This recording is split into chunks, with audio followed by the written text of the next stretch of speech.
What's going on, everyone? Today we are taking a look at a new portable power station. This is the VTOMAN FlashSpeed 1500. Taking a look at some of the specs, this has a 1548 watt hour LiFePo4 battery, a 1500 watt power handling with a peak of 3000 watts, a 400 watt solar charging input, UPS function, and has a built-in jump starter. Taking a look inside the box, you have your charging cable, another charging cable, which is a DC charging cable in case you want to charge it from your car cigarette port. You have two USB cables. One is a USB-C to USB-C and the other is a USB-A to USB-C. I've had a lot of power stations, but this is the first time I've seen them include USB cables, so definitely a nice little bonus. And then last but not least, you have the actual power station itself. So taking a look at the unit itself, this is definitely a nice and modern looking power station. I own a few other power stations from VTOMAN, and this is definitely a nice redesign that they've done.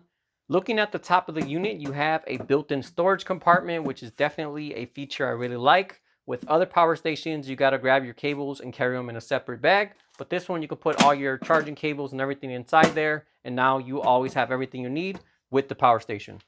And then right next to that, you have two carrying handles, which also feel nice and sturdy as well. So looking at the ports in front, you have three different ways you can charge this. You have a 1500 watt AC input, you have a 200 watt DC or car charging input, and then you have 400 watts of solar as well. And that is an Anderson port for the solar. Looking at the rest of the ports, you have three DC charging ports down here. You have two USB-C ports, and these are both 100 watts as well. And a lot of cheaper units, you get one 100 watt and the other one might be something like 40 or 60. So it's always good to see when you have two 100 watts. Right down here, you have your three AC ports. As I said earlier, this does have a built-in jump starter. So if you get the jump starter cable, you can actually use this power station to jump start your car, which is not a feature a lot of other power stations have. And then last but not least, you have a battery expansion port. So VTOMAN actually sells another battery which doubles the capacity of this, and that stacks right on top of the unit. So if you're someone who needs a little more power, I definitely recommend getting that battery.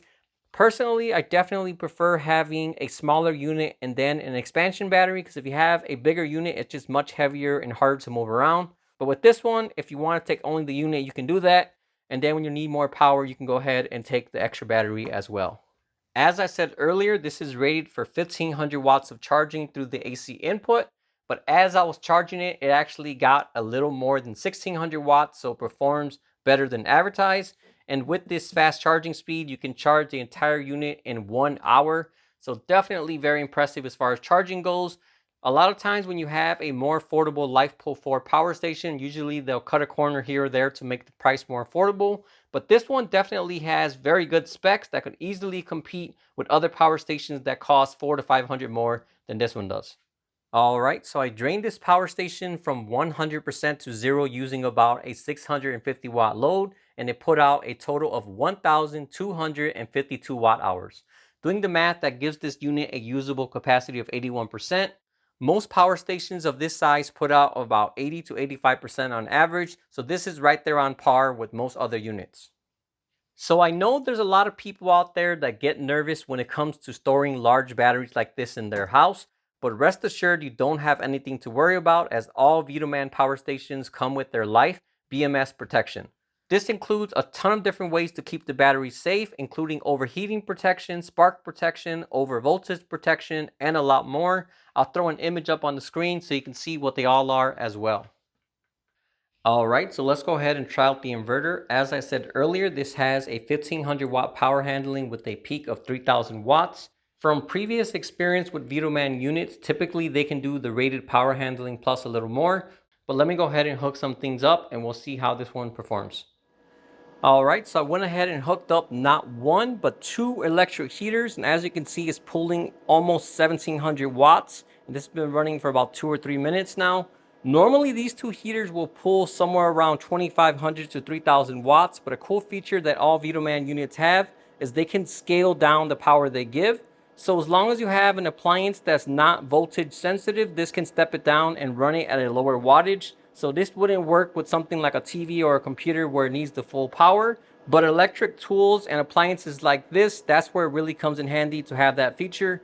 As I said earlier, this is only rated for 1500 watts, and this entire time it's been running that 1700 watt load. So as you can see, it can definitely handle what it's rated to do, plus a little more as well.